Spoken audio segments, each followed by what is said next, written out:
Yo Internet, Chris Bostock here at the Invest.Move personal training studio, and today I wanted to go over the 5 most important things you need to be concentrating on when you are doing your squats. Now before we get started, this is going to be outside of how to do a squat. There's plenty of videos online and tutorials on how to do a squat. This is going to be concentrating on the 5 things you really want to focus on kind of after we've learned those things. These are the things that are going to be missed out potentially on those videos, and the ones that are going to be the keys to us kind of lifting more and more weight with really good technique. So these are 5 most important things. They're things that I want all my clients to focus on, as well as just people that are learning. Now the reason why I'm not going to go over kind of like how to do a squat is it's really different for a lot of people. Obviously everyone's bodies are completely different. The way they have to maneuver themselves is completely different, but there are certain key fundamentals and factors that everyone needs to focus on. So not everyone can say we should have our torso at a 63-degree angle, because some people it's just not going to work like that. Some people might need to be a bit more, a bit less. Obviously that was just a random number, but there's going to be 5 key things that you need to do when you're squatting, otherwise it's all going to go to pot. Those 5 things are grounding, bar placement and torso angle, bracing and walkout, bar path and depth. So let's go over those one by one and see what on earth they mean. Grounding is very simply put just how we're feeling the floor and where we're applying pressure through our feet into the floor.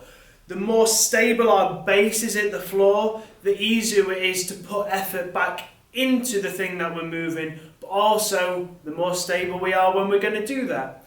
If we don't have a stable and well-grounded position with our feet, everything starts to fall apart. If you think of building a house, if you haven't got the foundations very solid, it doesn't matter how good you are at laying bricks, they're going to be slightly off, something's going to go wrong, and it's just not going to be on a good base. We need a good base to start with, and then we can build everything on top of it. So we want the pressure to be applied through the heel of our foot, up towards where our big toe is, and then over towards the pad on our little toe. That's going to be a nice tripod position as we go through. Obviously, as you know, tripods stand because they've got 3 points of contact. If you try to put a tripod on 2 legs or 2 points of contact, going to be a bit wiggly. If you put it on 1, it's just going to be an iPod, and now we're off topic. So, we really want to have that tripod position. I'm going to show you exactly what that looks like and what can happen if we don't do that, so you can see why it's important. When we have our foot on the floor, like I said, we want to have it so it's our heel, our big toe and our little toe in position where we're going to have all the pressure down. If I was to put my feet flat and I allow my arches to collapse, all of the pressure now is between my heel and my big toe, but I've got no pressure over on the side here. So I need to make sure that when my foot is flat, I have pressure over towards the outside of my foot. So my foot is not collapsed inwards, it is pressured over towards the side. Now I have pressure through my heel, my big toe, or the kind of ball where the big toe is there, and then over towards my little toe. I've got a nice grasp on the floor. The second thing is to actually grab the floor. We're going to use monkey feet. We're going to try to initiate and pull, creating an arch and getting a lot of stability in the feet. So when we set up for the squat, obviously this is going to be after our walkout, which we'll be going out later. We're going to be grabbing the floor and getting ourselves into a nice braced and grounded position. If I'm just kind of here with stubby legs and I go to squat, stuff can start to move around everywhere. My ankles can start to move. I'm not very pressured. I don't know what's going on. If I make sure that I put the pressure towards the outside of the foot as well as this 3 points, I grab into the floor. When I go down into my squat, everything is really stable through the feet now. Everything can grab the floor. I'm not collapsing in on my arch. I'm keeping everything really stable. And when I go to put pressure through the floor to stand up, then nothing kind of jars out in weird directions. I'm making sure that I'm grabbing and applying pressure where it needs to be. The next thing is bar placement and torso angle. So again, we're not going to go over the technique of exactly how to squat or how you should squat. These are just the key things you need to focus on regardless of which one you choose. So bar placement, there's two main places. There's a high bar squat, there's a low bar squat. There's also somewhere in between, which I would kind of call like a hybrid bar placement, which is what I tend to do. The bar placement you're going to choose will be very dependent on what feels best for you, as well as the way that you are kind of structured that works best for your proportions. If someone has very long legs and a very short torso, they might find it very hard to do an upright high bar squat because there's just too much legs, they can't get out of the way, they can't get their body in a good angle. If they were to move the bar down a little bit and lean over a little bit more, they would be able to use a bit more hips, be able to get it down. But it's all based on kind of your proportions, how you're structured, and what feels really good. And over time, that might change. Your stance might change, the bar placement might change, but there's just some key things we need to know for those placements and for the torso angle to make sure that it's working for you no matter which one you choose. So the high bar position is going to be up on the shelf, up more higher on the traps, which is going to be more around here.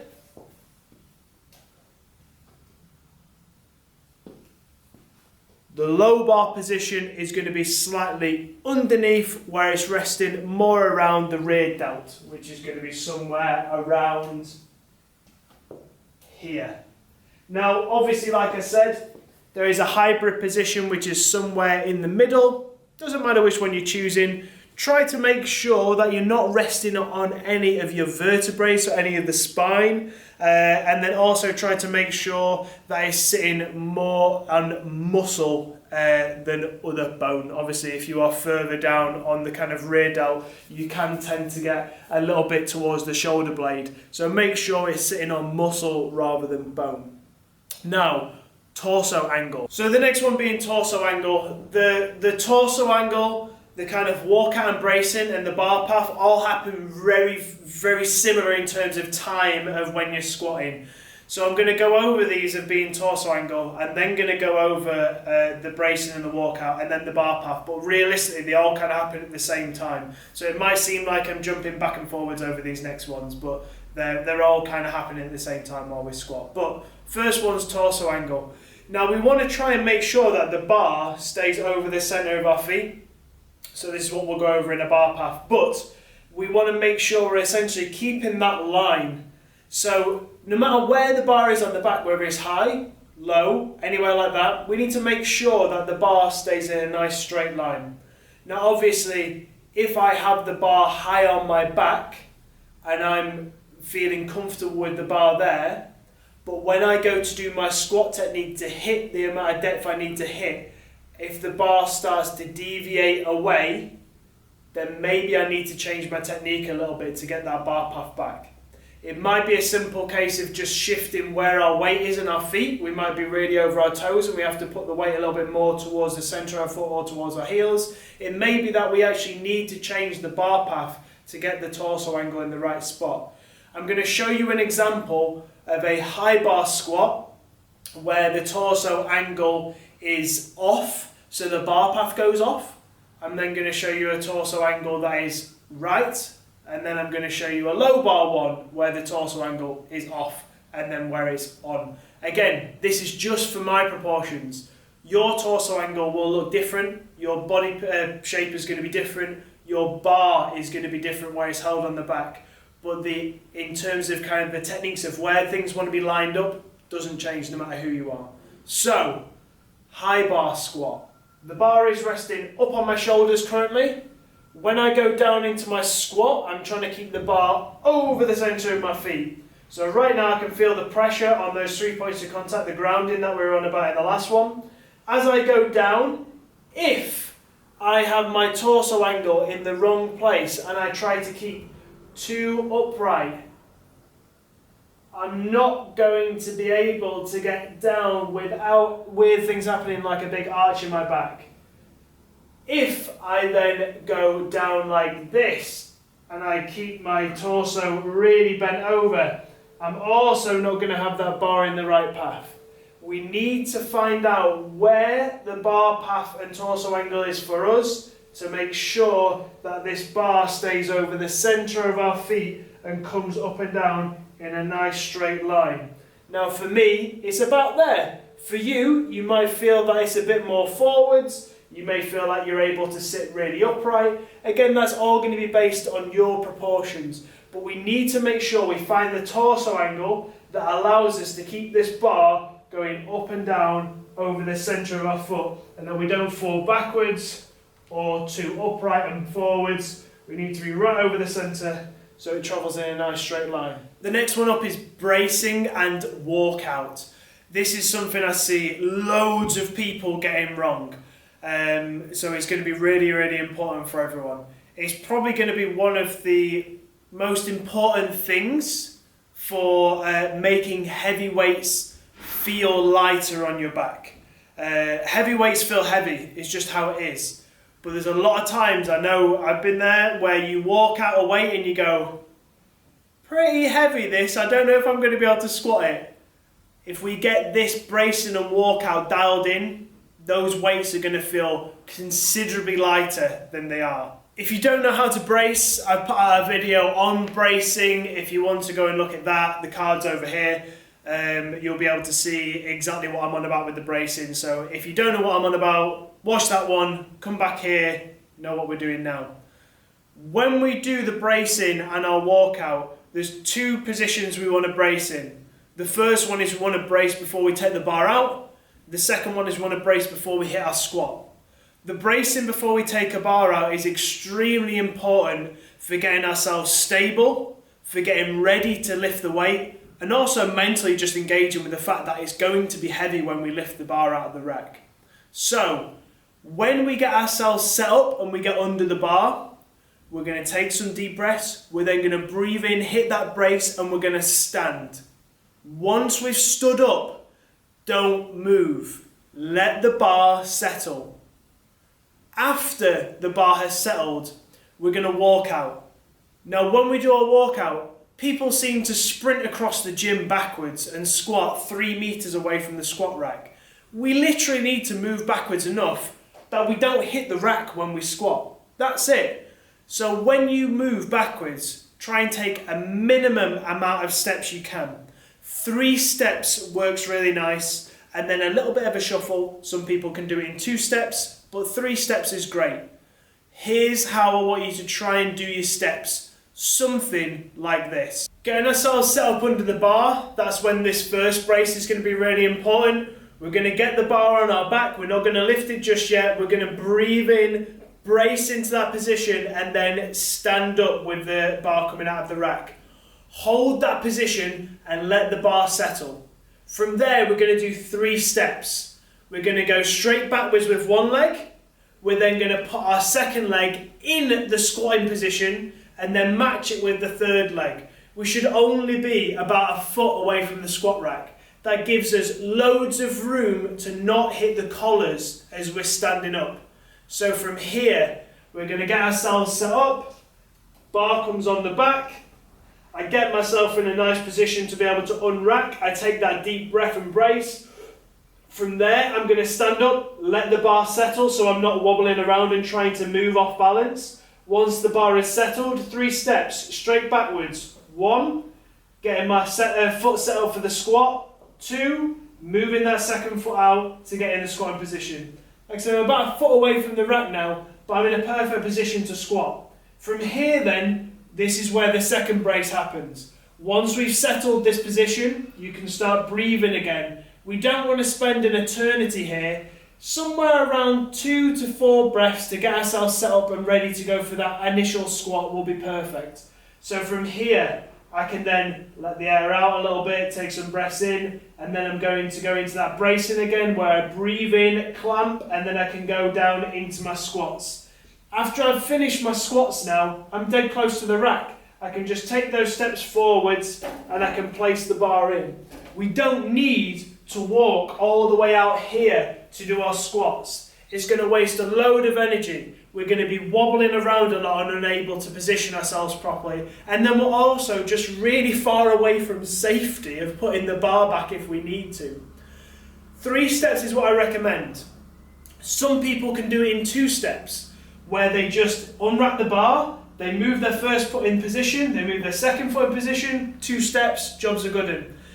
When we do that one though, because most people have a wider stance on their squat than they would unracking the bar, there is chance that as we step backwards, we move side to side and the plates end up hitting the squat rack, which is why I prefer the 3-step where one goes straight backwards so we can move the plates out of the way, then we get our setup side to side. You could also do 4 steps where you go straight backwards with one, straight back the other, then go out side to side. None of those are bad. I would say try not to do more than 4 steps, otherwise there's just so many things to think about, so many moving parts and so many things to adjust to that we're just making it more complicated than it needs to be. But the bracing and walkout is going to make things feel lighter and more stable. Get a deep breath, unrack, feel strong. From there, walk backwards, feel the stability again. From there, now we're in a good position where I'm out of the rack, I'm ready to squat. I can get that breathe in, brace, I'm in a great position to go into my squats and everything should feel way better. Bar path is the next one. Now we touched on bar path as we were going through the bar placement and torso angle, because everything, like I said, everything kind of molds into one with these, the bracing, the walkout, the bar path, everything like that. But the main thing on the bar path is to just try and make sure we're going straight up and down in a straight line. Obviously, from point A to point B is the object of a squat. It wants to go up and down. If we start going out in diagonals, one, we're going to be putting our kind of centre of mass and the weight in really bad mechanical position to push, and also we're being really inefficient with how we're doing the movement. That can lead to things like pressure and weight being put in places we don't want it to be put, so things like the lower back having to take over to stabilise where we are. It can also mean that our weight is in different places, so we're more likely to fall over. Our feet can come rocking off the floor if we go too far over the toes. So we really want to focus on our bar path being up and down. One really easy way to do this is by getting a camera off to the side. Put a camera off to the side and just look at the bar. Put a dot, or kind of put your finger on where the bar starts, put your finger on where the bar stops. If they're not in the same line, we probably know that we're not going straight up and down. We want to end with the bar being over the centre of the middle of our foot. So if you think where your shin meets your ankle, draw a line down there, that'll be the middle of our foot. So obviously it might look like it's kind of more towards the back of our foot, but that's where the actual pressure is being put down. So we want it right over the middle of that arch of the foot. We may find that we're actually in a really good position at the bottom, but not at the top. We actually might find that we're starting over here and then making our way into a good position, but as we stand, we're going out to the side. So we need to know which one we need to adjust. Are we in line with things, and is it going up and down in a straight way? So I'll show you 3 different examples. One where the bar is going straight up and down, one where it is coming forwards, so we're coming out of position at the bottom, one where we're coming out of position at the top. And then hopefully through you doing kind of a bit of research and recording on your own squat, you'll be able to see exactly what yours looks like. But the basic thing is make the bar go up and down in a straight line. So this first one is going to be starting in a good position at the top and ending in a bad position at the bottom. So I'm going to be starting in a good position, and you'll see now as I go down into the squat, the bar is going to come forwards. I'm getting down into the right position at the bottom, but this bar is way over my toes and I can feel like I'm coming onto my toes, which means when I stand up, all kinds of things might happen, which is going to throw my squat off. This second one, I'm going to be in a bad position at the start and then end in a good position.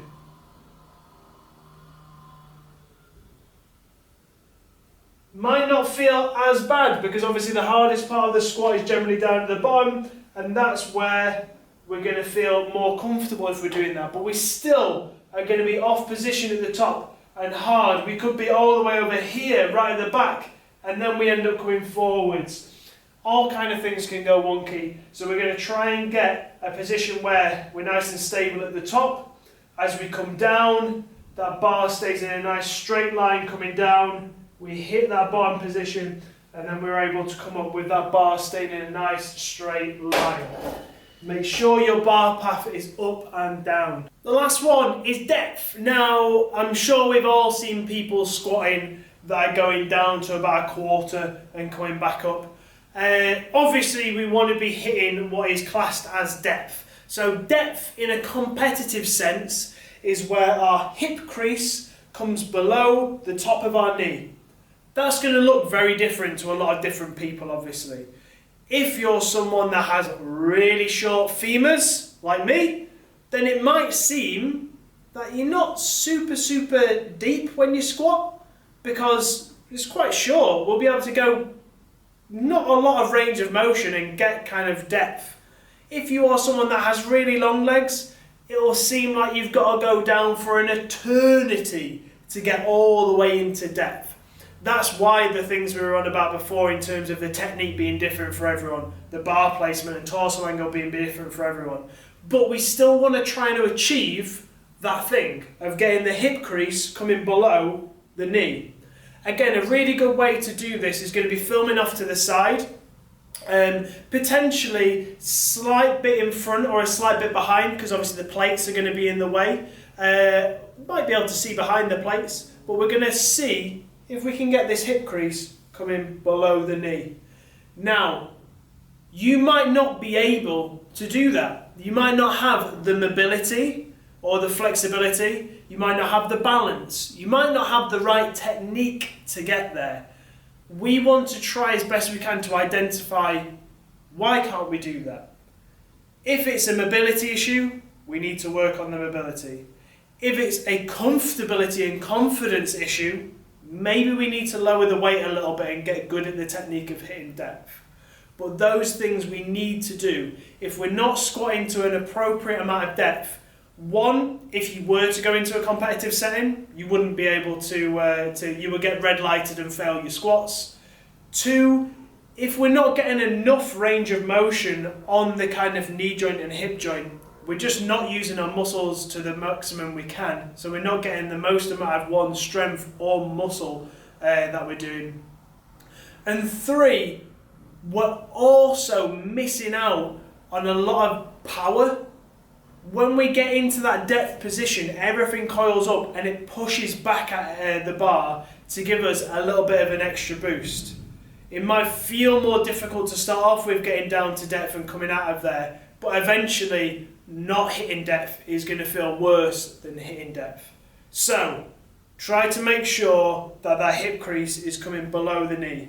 Here's an example of what I look like when I'm hitting depth, and I'll do it with both a high bar and a low bar squat so you can see the difference. So this is the high bar squat, and what I'll actually do as well as the depth is I'll run through the whole system again, from grounding, bar placement and torso angle, the bracing and walkout, bar path, and as hitting depth. Those checklists of going through stuff. So again, I'll run through it. This is going to be the high bar. So first things first is obviously I'm going to get myself into position and then hit that brace. I'm going to stand out, keeping that brace there, take my steps backwards, get myself set up. And I'm going to take those breaths ready to brace again, making sure my torso angle and bar placement is obviously nice from the get-go. I'm then going to make sure my bar path is in a straight up and down position and I'm hitting depth. So obviously I won't talk while I'm doing it, otherwise it'll throw me off, but that's what I'm going to do. Then we'll go for the low bar, doing the exact same system. Bar placement and position is just going to be a little bit different. The depth is going to be the same, but the torso angle and stuff is going to change obviously with it being a different position on the back. High bar first.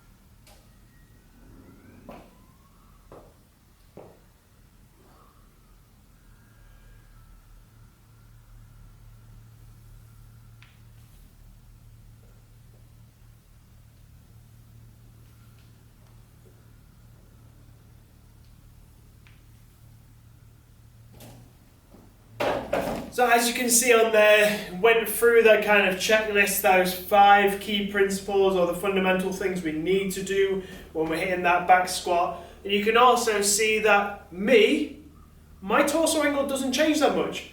I've got really short femurs, I've got a longer torso, so if I was to lean forwards, I suddenly go really far forwards. So it doesn't take much of a torso angle change for me to be between the high bar and the low bar, which is why I tend to be somewhere in the middle when I squat, because that feels quite nice for me in that kind of hybrid position, somewhere between the high and low bar.